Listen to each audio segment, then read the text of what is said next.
Aleluia! Então vamos iniciar hoje a nossa segunda classe do Discipulado Apostólico. Estou com grande expectativa de todo esse tempo que vamos estar trabalhando sobre esse tema, porque realmente eu vejo como um tema muito necessário, muito essencial.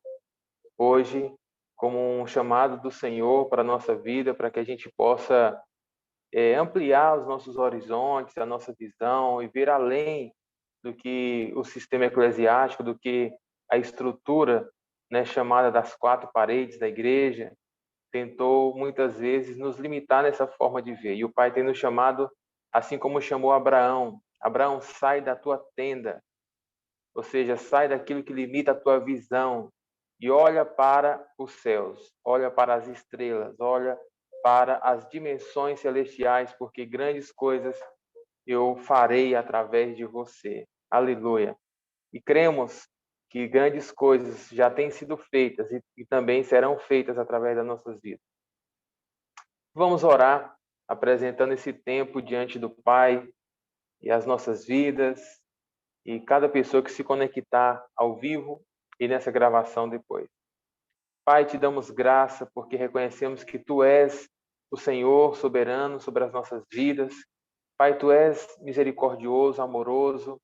Pai, Tu és bondoso. Pai, nessa noite, fala conosco, que a Tua palavra possa vir trazer instruções, que a Tua palavra possa vir trazer um alinhamento na forma de ver, na forma de compreender acerca do plano e propósito do Senhor para as nossas vidas.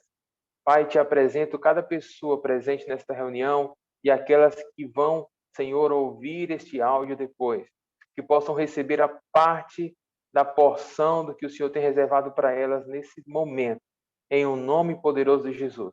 Declaro cobertura do Altíssimo sobre a vida, sobre a família, sobre o território de cada um, e que nesta hora possamos estar com o coração tranquilos, em paz, entendendo que enquanto estamos sendo ministrados pelo Senhor, também estamos adorando ao Senhor. E o Senhor estará guardando e cuidando das nossas vidas, dos nossos bens e de tudo que nos pertence para a honra e a glória do seu poderoso nome, em o nome de Jesus. Então vamos prosseguir, iniciando hoje essa classe, essa segunda classe do Discipulado Apostólico. E antes de entrar no tema de hoje, eu quero fazer uma revisão sobre o que nós já falamos na semana passada. Vou colocar aqui uns slides que eu preparei.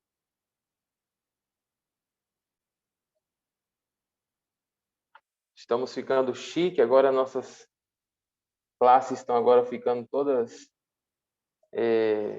interativas, né? Mais dinâmicas. E hoje vamos, na nossa classe hoje é 19 de julho de 2022, vamos estar recordando sobre o discipulado apostólico. Na classe passada, nós falamos aqui sobre...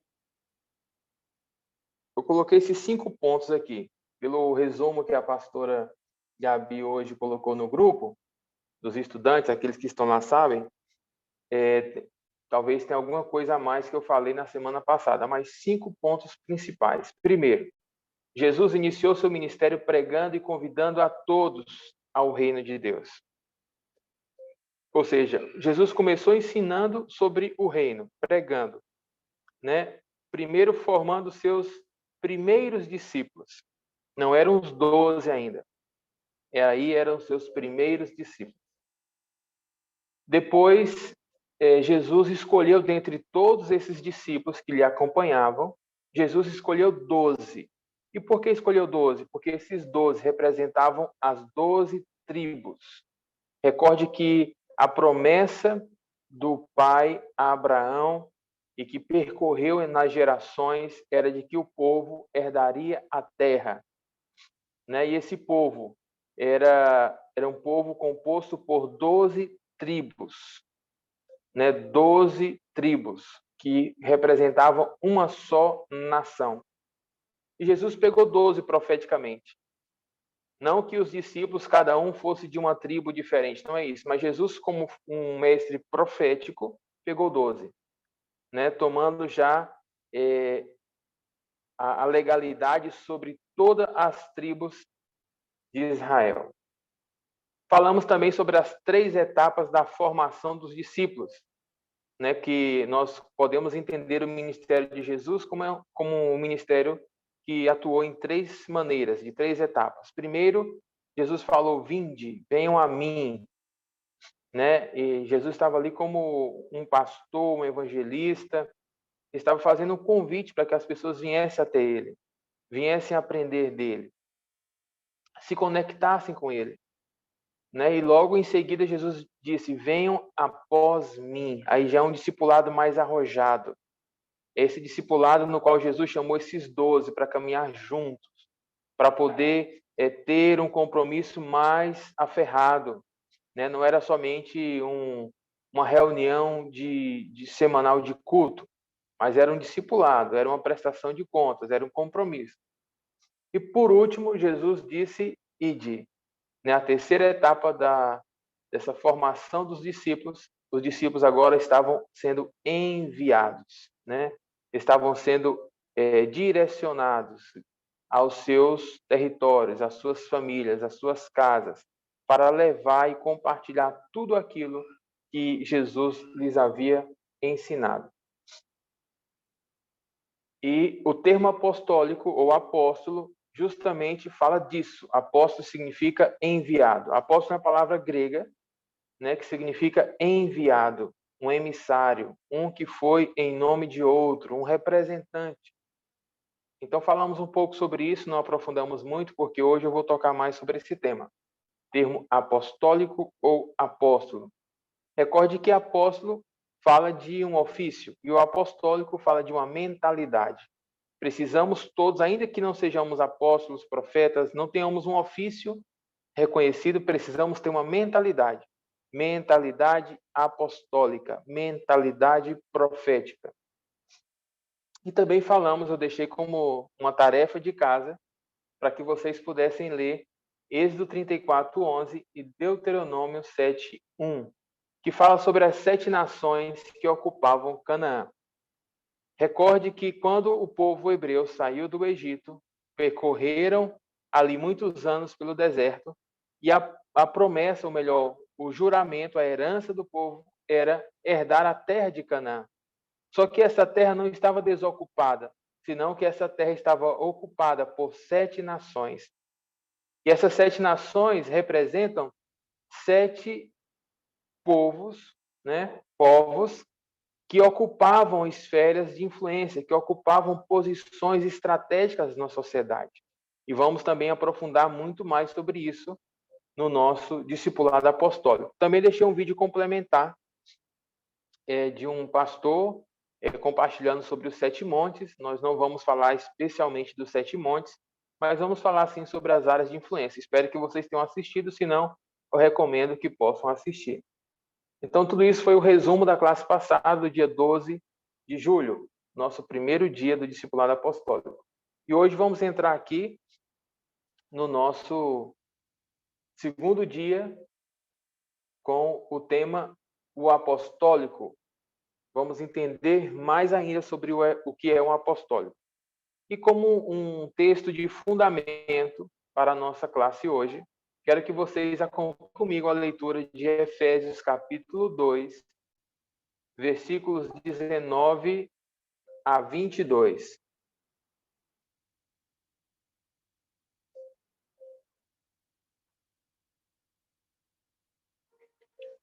Enquanto vocês abrem, eu vou estar lendo aqui.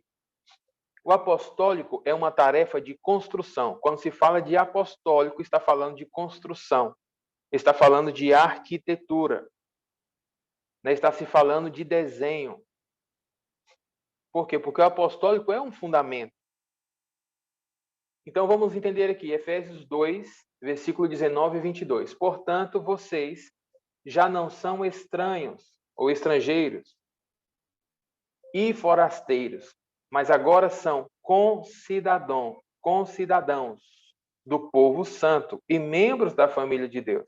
Recorde que aí o apóstolo Paulo estabeleceu duas identidades: concidadão, que é o mesmo de cidadão do povo santo, e membros da família de Deus.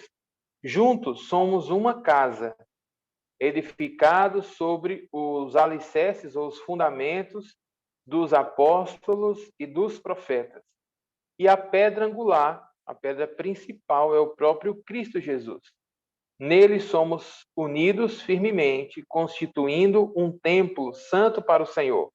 Por meio deles, vocês também estão sendo edificados como parte desta habitação, desta moradia, onde Deus vive, Deus habita em espírito, ou pelo seu espírito. Aleluia! Que tremendo é entender, né, que fomos chamados para uma obra apostólica, uma obra de construção. Né? E o que o Pai está construindo? Vamos entender agora, a seguir. Se observarmos o texto de Efésios, o apóstolo Paulo fala que somos concidadãos. Esse com significa assim, são cidadãos, né, também juntamente com outros, participantes com outros. Ou seja, havia a cidadania, aqueles que eram cidadãos natural, e aqueles que são cidadão por um direito adquirido.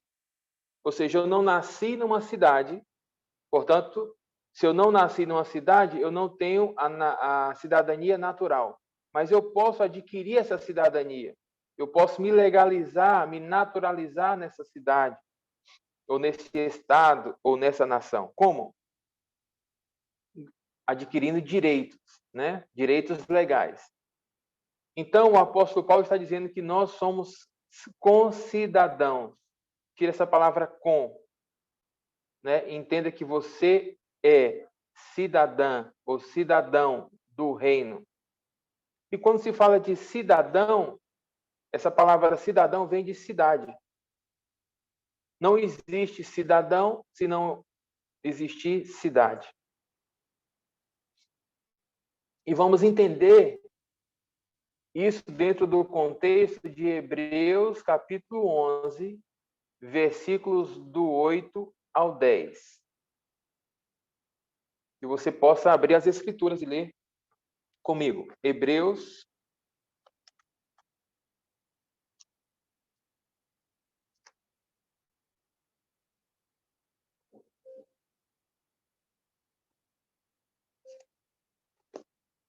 Hebreus 11,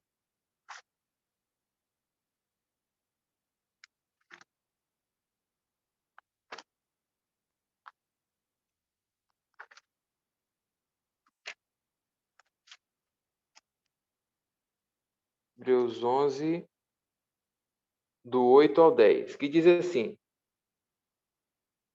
pela fé, Abraão, sendo chamado, ou seja, foi chamado,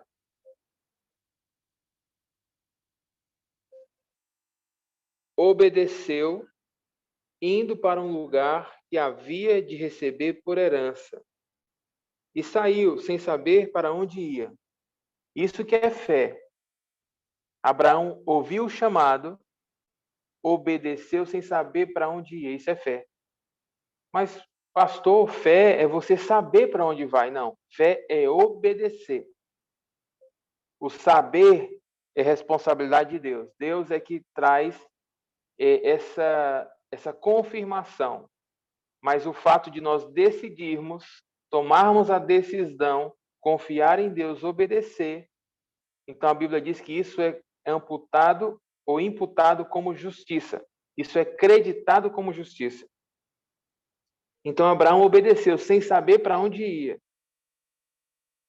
Versículo 9. Pela fé, ele habitou na terra da promessa, como em terra estranha, morando em cabanas, com Isaque, Jacó, herdeiros com ele da mesma promessa.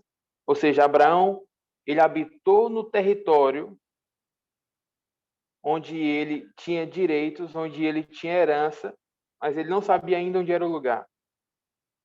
Ficava morando em uma cabana aqui, uma cabana ali, em tendas, em construções provisórias, até entender o que é que o pai tinha reservado para ele. E ele habitou com co-herdeiros, ou seja, com pessoas que tinham os mesmos direitos do que ele. No caso, a sua família, Isaque e Jacó. Versículo 10. Porque Abraão esperava a cidade que tem fundamentos, do qual o artífice ou arquiteto e o construtor é Deus. Ou seja, o que é que Abraão esperava? Ele esperava a cidade. Deus lhe prometeu que lhe faria uma grande nação sobre a terra. E Abraão esperava a cidade. Por quê? Porque se Deus não lhe dissesse aonde que ele deveria estabelecer-se, lançar os seus fundamentos, lançar raízes, Abraão não queria se comprometer com nenhum lugar. Abraão não queria se comprometer com nada. O sistema sempre vai querer que nós venhamos assumir compromissos. E não devemos assumir compromissos se Deus não nos mandou assumir os compromissos ainda. Ainda que Abraão saiu, Abraão sabia aonde ele não queria morar, a qual sistema ele não queria mais pertencer. Ele sabia disso, tinha convicção, mas para onde ele deveria ir ainda não sabia. E quando a gente já pelo menos sabe o que não quer mais para a nossa vida, o que a gente pelo menos sabe o que não mais encaixa na nossa vida, o que a gente não mais participa, né, já não se integra mais, então a gente pelo menos sabe o que não deve ir, para onde não deve ir, o que não deve fazer. Então foi Abraão. Abraão entendeu, Ur dos Caldeus, Babilônia não é o meu lugar. Eu vou sair dela. Mas não sei como, mas eu vou sair. E essa atitude de Abraão, essa decisão, foi o que Deus precisava para que Deus pudesse começar a lhe ensinar. Porque não se trata só de sair fisicamente, tem que sair de uma condição de mentalidade, de um padrão de mentalidade.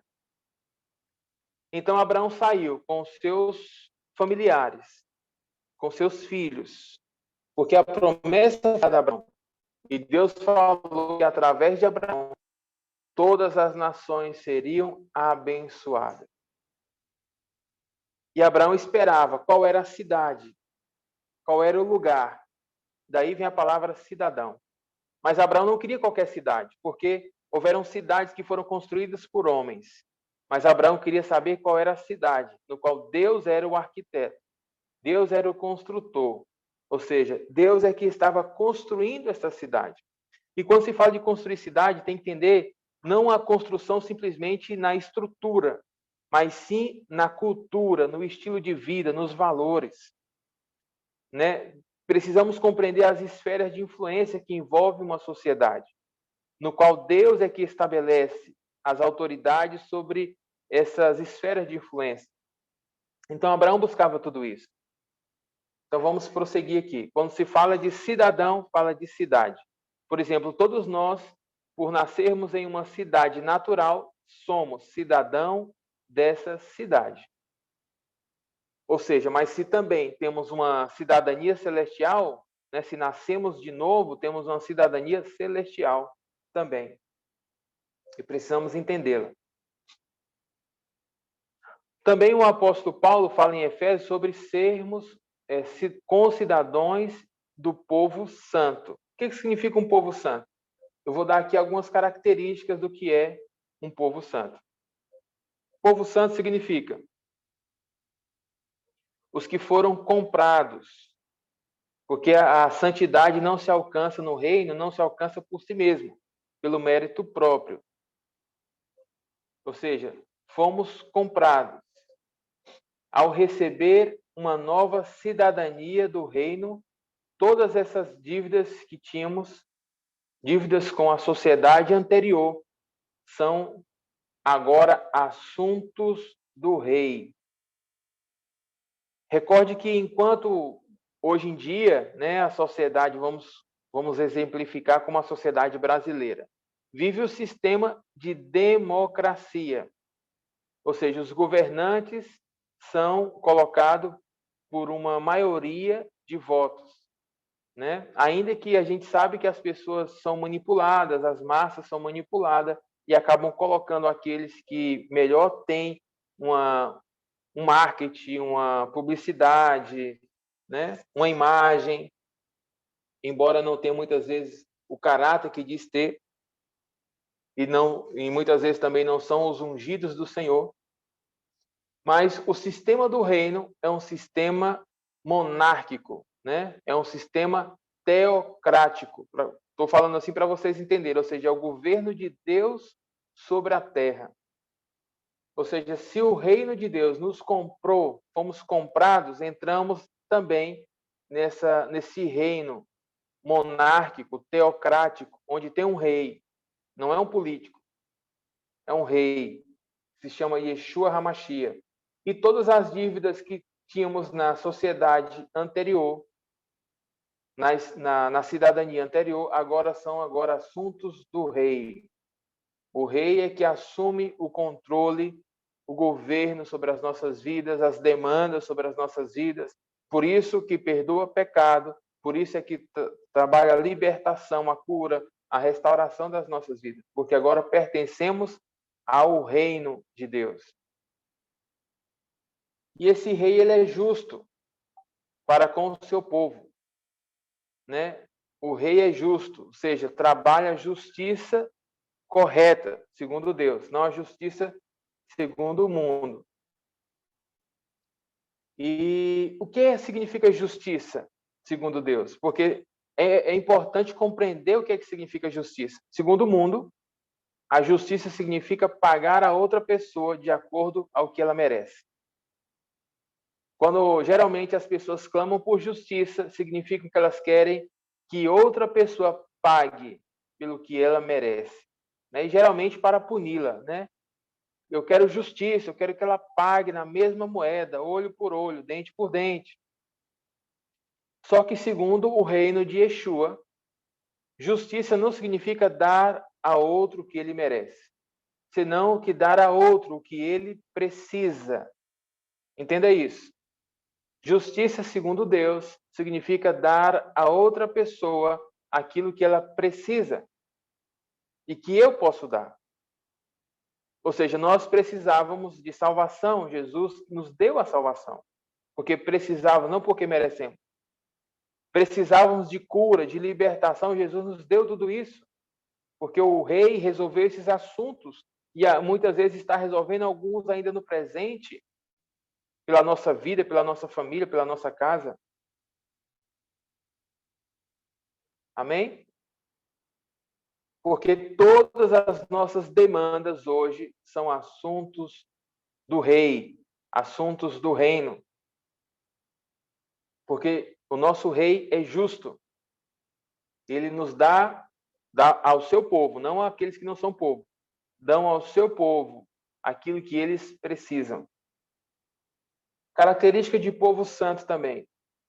Para sermos povo, precisamos ter uma constituição, ou seja, recebemos uma lei constitucional. O Brasil tem a sua lei constitucional. Assim como qualquer nação também deve ter a sua lei constitucional. Ou seja, as suas leis máximas, principais, que asseguram direitos e deveres ao povo. E agora também esse povo tem um protocolo real, porque essas leis são leis do reino, né? São leis nobres. Essas leis nos falam dos nossos direitos e dos nossos deveres. Precisamos conhecer isso. Também fala o Efésios 2 que nós pertencemos à família de Deus, ou seja, a família do rei. Não só somos um povo, assim como Abraão foi chamado por Deus, mas Abraão, ele convidou outros para participar da mesma promessa, o juramento, ou aliança que ele tinha com Deus, também a sua família participava. No caso, Isaac, no caso, Jacó, Israel e as 12 tribos, todo o povo. Então, foram algumas características do povo santo aqui. Quando a gente fala de cidade, né? Recorde que Israel, até coloquei essa imagem aqui, Israel era uma cidade, não é um templo. Muitas vezes a gente, quando pensa em Israel, pensa no templo, na igreja, porque a gente está, muitas vezes, adaptado a ver as coisas de Deus limitada a um templo, né? A uma estrutura onde tem adoração, onde tem a liturgia. Mas Jerusalém era uma cidade. Várias pessoas moravam ali. Ou seja, quando o pai prometeu a Abraão, quando fez promessa a Abraão, de ele sair de um lugar para levar para outro lugar, no qual ele seria estabelecido como um fundamento de uma cidade, de uma sociedade. Jerusalém reflete isso. Jerusalém foi essa cidade que foi sendo construída pelo arquiteto e construtor Deus. Embora o seu desenho foi distorcido muitas vezes, né, conforme a permissão divina de levar o povo cativo muitas vezes, de permitir outros governantes que não eram pessoas que guardavam a palavra, a Torá, e aí acabavam corrompendo a cidade, corrompendo os costumes, corrompendo o sacerdócio. Mas eu quero que você visualize que Jerusalém era uma cidade, não um templo. Temos que ampliar a nossa visão. Isso aqui simplesmente é parte de Jerusalém. Jerusalém é muito maior do que isso. É somente parte. Todas essas muralhas aqui, né? E essa foto é uma foto recente, não é tão recente, mas é recente. É toda uma cidade. Vou seguir aqui um pouco mais. Coloquei a foto do apóstolo para representar Abraão, né? Tive essa ideia porque nunca vi Abraão, não conheço o rosto dele, então prefiro colocar alguém que eu conheça. Deus jurou a Abraão, né? Deus fez juramento. É muito bom a gente entender essas definições. Deus não promete. Essa interpretação de promessa, ela é incompleta, porque promessa ainda não é um direito. Um juramento é direito. Então Deus não promete, Deus faz juramento. Tudo que Deus fala, ele assegura o cumprimento. Então Deus jurou a Abraão, fez promessa, né, no sentido de jurar, assegurar o cumprimento a Abraão. E o que foi que Deus jurou a Abraão? Vamos entender aqui em Gálatas, capítulo 3, do versículo 6 ao 9. Que diz assim: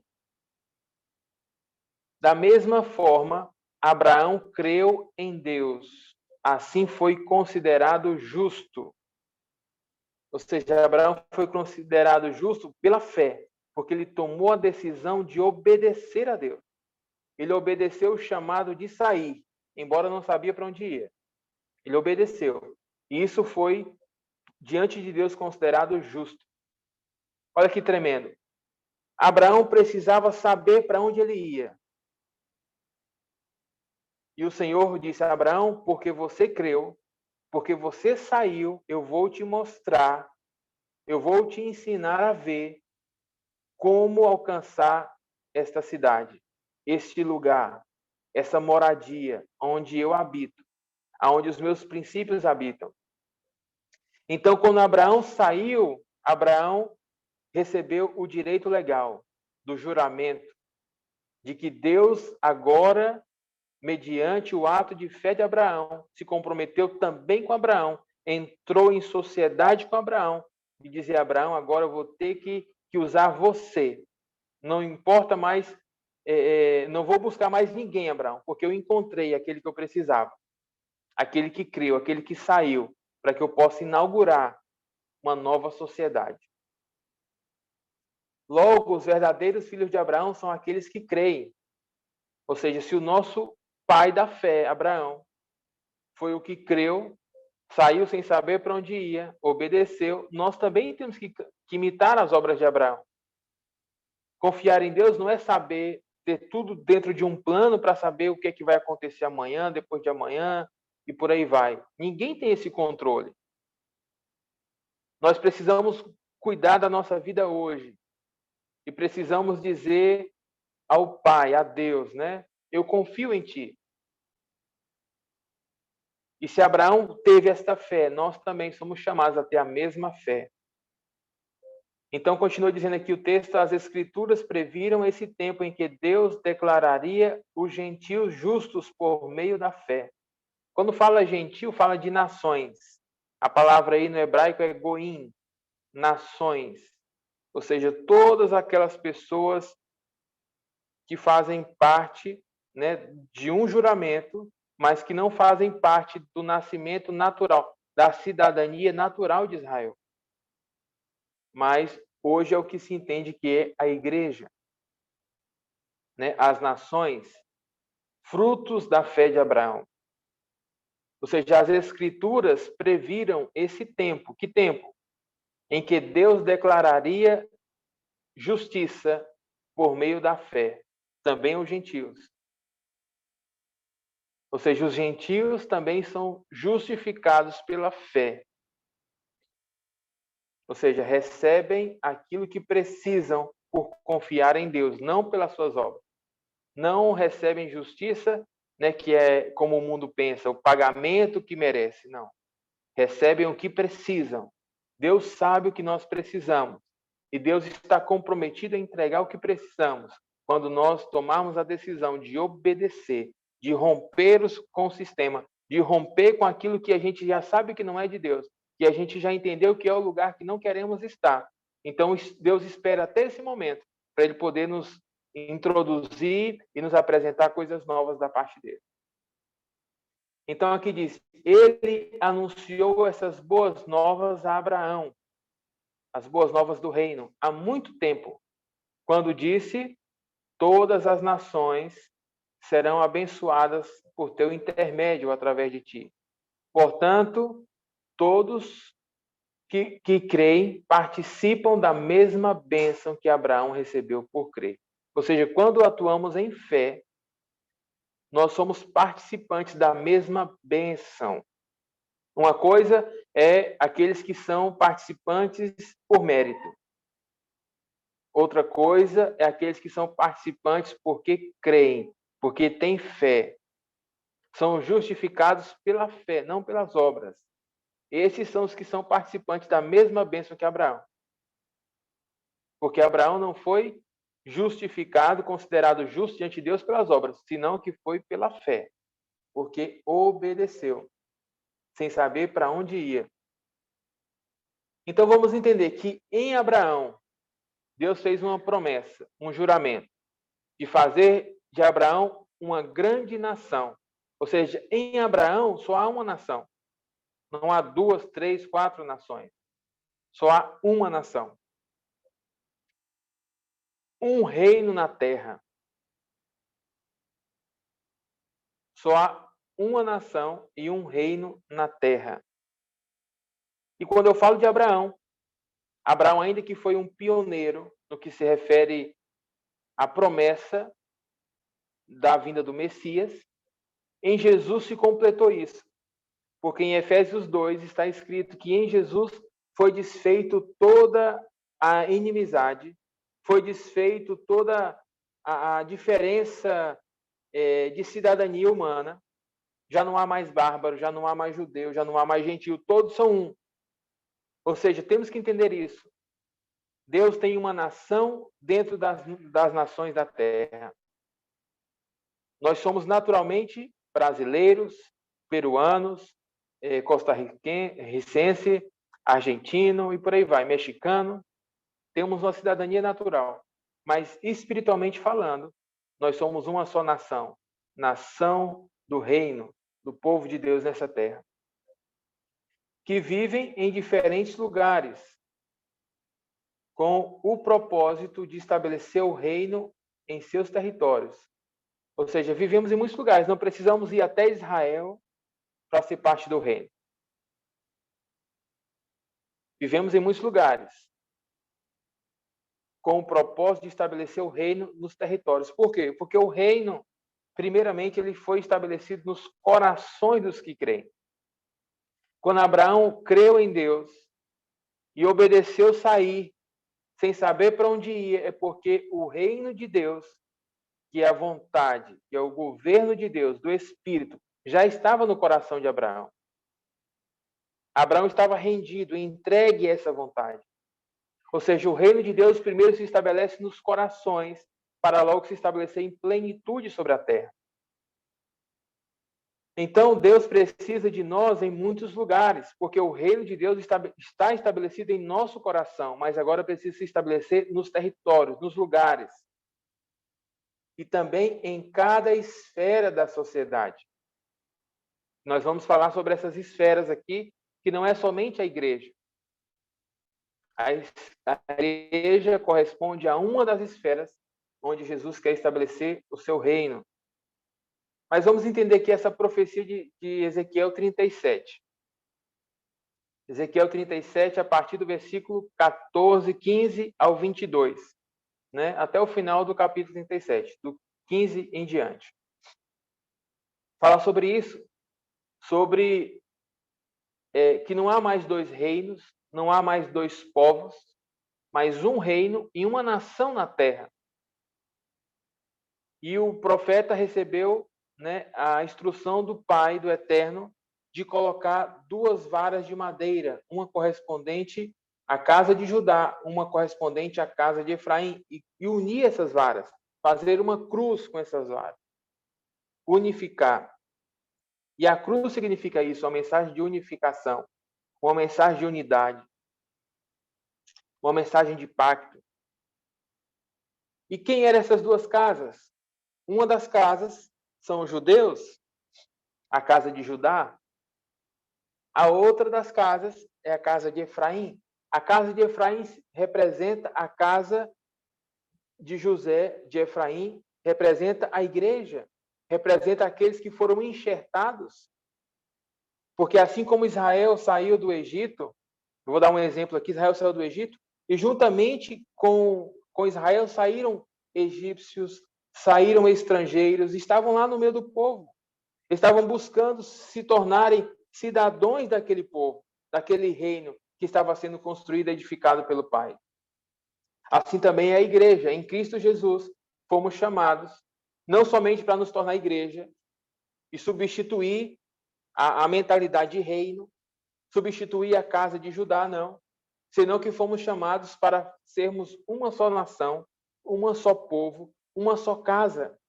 A igreja e os judeus, ainda que alguns, né, a maioria não reconheça Jesus, o Messias, não importa, mas o Pai fez pacto com aquela casa e o propósito é unificar esses dois povos, essas duas casas, essas duas nações e torná-las uma só nação. E isso aconteceu já através de Jesus e precisa se estabelecer em cada coração, em cada território, em cada lugar. Por isso que a igreja, nesse tempo, está sendo chamada, né, a igreja de Jesus, né, a casa de Efraim, assim como a mulher samaritana está sendo chamada a entender o lugar da verdadeira adoração. Durante muito tempo, a igreja ficou buscando adorar segundo os costumes e as tradições. Todavia, ainda não temos amadurecido como devemos.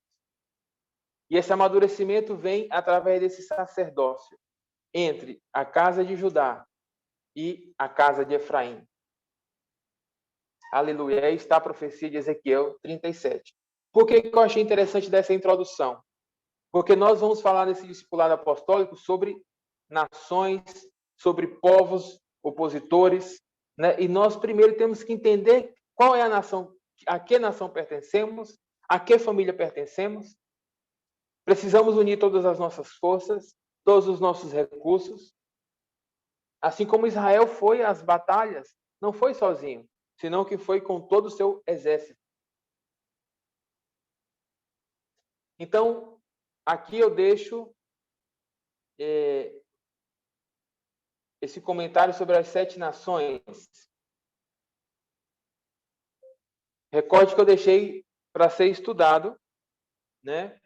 Para ser lido, o texto de Êxodo 34, 11 e Deuteronômio 7, 1, que fala sobre as 7 nações mais poderosas e mais numerosas E isso está relacionado também com as 7 esferas de influência em uma sociedade. Quantos leram? Se não leram, é bom ler esses textos, essas referências. E vamos entender aqui. As escrituras dessas referências mencionadas falam sobre 7 povos. Quais povos são? Os heteus, os girgazeus, os amorreus, os cananeus, os fariseus, os heveus e os jerbuseus. Todos esses povos que são descendência de Noé, descendência de Canaã, né, que foi amaldiçoada por Noé, por desonrar, por causa de Cã, o filho de Noé, desonrar o seu pai, descobrir a sua nudez. E esse povo ficou debaixo de maldição. E justamente foi esse povo que se estabeleceu, né, no território no qual havia sido prometido a Abraão. Ou seja, temos que entender que o Pai nos prometeu, né, nos fez juramento de nos dar uma terra, de nos dar um território, de nos dar um lugar, de nos estabelecer em um lugar que Ele preparou para nós, a nossa herança. Mas muitas vezes vamos ter que conquistar e vamos ter que expulsar aqueles que estão ilegais naquilo que nos pertence por direito legal. Então o Pai falou dessas 7 nações e falou que não ia expulsar essas nações de uma vez, mas que ia deixar o povo, né, o seu povo, seus cidadãos, seus filhos, cidadãos, conquistarem, para que a terra não ficasse desolada, desocupada. Eles estavam aí somente enquanto o povo, né, crescia, amadurecia, se fortalecia para conquistar esses territórios. Ou seja, entendendo toda essa promessa, esse juramento, como uma nação representa todo um território, todas as esferas de influência na sociedade. Quando os hebreus saíram do Egito e foram conquistar Canaã, a preocupação deles não era só conquistar, não era só construir templos e habitar dentro dos templos e desenvolverem adorações e cultos e viverem disso, senão que eles tinham que ocupar todas as esferas de influência de uma sociedade, para que se estabelecesse como nação, para que se estabelecesse como povo e governo. Então vamos entender aqui que cada uma dessas nações representa uma área de influência da sociedade. Os heteus representam a mídia. Tempos atrás, muitos na igreja discordavam, né, se ensinava contra a televisão, né, contra os meios de comunicação. E hoje nós entendemos a importância de estar ocupando esses lugares, de ter pessoas de Deus, do reino nesses lugares. E quem ocupava essa esfera de influência eram os heteus, no qual os judeus, os hebreus, tiveram que conquistar esse lugar. Os gigazeus era o governo. Tempos atrás se falava que pessoas cristãs, evangélicas do reino não podiam se envolver em política. E por causa desse pensamento, muitas leis foram sendo estabelecidas contrárias aos princípios cristãos. E nós entendemos que é importante também ter pessoas no governo, né, ainda que não seja um pastor, não digo isso, senão que tenham princípios, valores, de acordo com o que a palavra nos ensina, que a Constituição do Reino nos ensina. Assim também, na educação, os amorreus eram responsáveis pelo sistema de educação da cidade de Canaã. E nós precisamos ter educadores, professores, mestres, que tenham uma visão do reino, que trabalham de acordo aos princípios e valores do reino, aos tempos do reino, aos tempos bíblicos. Assim também na economia, os cananeus eram os que detinham a economia, as finanças, as riquezas. E nós precisamos também de economia, o reino não vive sem economia. Essa mentalidade que a igreja onde estão os pobres, os necessitados, tem que sair da nossa vida. E temos que buscar construir economia, administração, empreendedorismo, ainda que não será a igreja em si que vai fazer todas as coisas, senão que a igreja vai ter pessoas, né, estratégicas em cada lugar, né, dentro de um chamado, para que possa ser um instrumento do reino.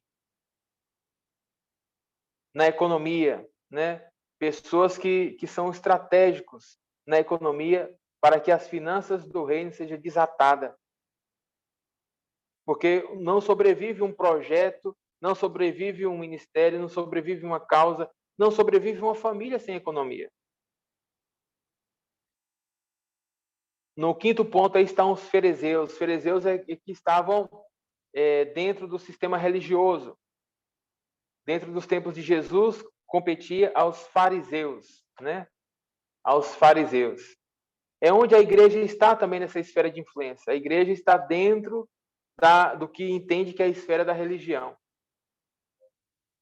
E eu acho importante vocês assistirem um vídeo que foi indicado como complementar, porque vamos entender que não precisamos estar fazendo todas as atividades dentro da igreja. Nem todos foram chamados a ocupar uma liderança dentro da igreja. Muitas vezes a nossa liderança vai estar dentro de uma esfera da economia, da educação, do governo, da mídia, e outra dessas esferas na família. Temos que entender isso. Para que possamos nos estabelecer como nação, temos que saber primeiro qual é o nosso chamado. Para que Deus me chamou? Para qual área de influência? Para qual esfera de influência? Me preparar. A igreja, da igreja vai sair toda a instrução, todo o ensino. A igreja que vai estar orando, intercedendo, cumprindo o seu papel. Mas a igreja não pode se envolver na economia se ela não tiver habilidades para administrar, pode trazer a economia à falência. Por isso, necessita-se de profissionais, necessitam de pessoas que tenham entendimento, formação nesta área e que tenham princípios cristãos, princípios do reino. Assim também na educação, no governo, na mídia. Os heveus, na sexta área de influência, os heveus representam a esfera da celebração. O que é que entra a celebração? Celebração entra artes, entretenimento, esportes, música, né, canções, tudo isso. Festas, celebração. Ou seja, o que é que o reino está promovendo nessas áreas? Não, essas coisas são do mundo, não são de Deus. As artes não é de Deus. Quem disse? Deus é o ser mais criativo que existe em todo o universo e nos dotou também dessa criatividade, de artes criativas, para manifestar o reino nessa sociedade através das artes, através do esporte, através de música, de canções, de louvores, instrumentos, enfim, celebração, teatros, tantas coisas que podemos manifestar o reino. E por último, e vamos ficar por aqui, a sétima área de influência era ocupada pelos Jebuseus, que era a família. A família é uma esfera de influência na sociedade. E dentro da família entra também a saúde e tudo que se refere à nutrição, alimentação, tudo que refere à família. A família é a base de toda a sociedade. É o útero, o ventre de toda a sociedade. Então é importante se ter os princípios da família. Hoje em dia tem a ideologia de gênero, hoje em dia tem os princípios que querem destruir a formação correta, a base, né, do que Deus uniu para se tornar uma família, um homem e uma mulher. Hoje em dia tudo isso está se distorcendo. Por quê? Porque houve omissão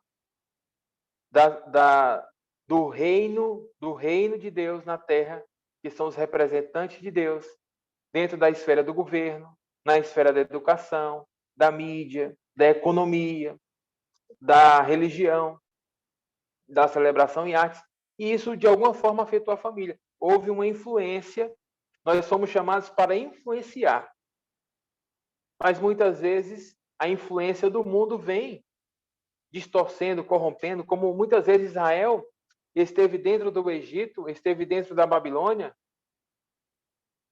e aí eles se deixaram ser influenciados por esses costumes, por essas tradições, por esses povos. E quando o pai chamou Abraão para ser esse pai da fé, para construir uma família e uma cidade, a primeira coisa que Deus começou a revelar a Abraão foi uma cultura, um estilo de vida revelado. Por isso que Abraão é o primeiro hebreu. A palavra hebreu significa aquele que cruzou um rio, aquele que alcançou o outro lado, a outra forma de vida, de viver, de pensar. Enquanto os povos da terra estavam preocupados com determinadas coisas, Abraão estava vivendo uma outra realidade, porque ele estava escutando a Deus. Aleluia. Então, isso é o que vamos estudar e nos aprofundar mais. Vamos entender esses princípios do reino em cada esfera sobre essa, nesse discipulado apostólico. Com certeza, será um tempo poderoso e vamos mergulhar sobre toda essa mentalidade apostólica do reino de Deus, no qual Jesus chamou seus 12 discípulos, e assim também o Pai está chamando cada um de vocês que estão aqui ao vivo e que vão estar ouvindo essa gravação. Obrigado, porque hoje completamos a meta, né? Alcançamos o propósito. Que você possa deixar os seus comentários aí do que foi essa classe para você. Shalom, shalom. Eu vou encerrar aqui a gravação e vou ficar com mais alguns minutos com os nossos convidados.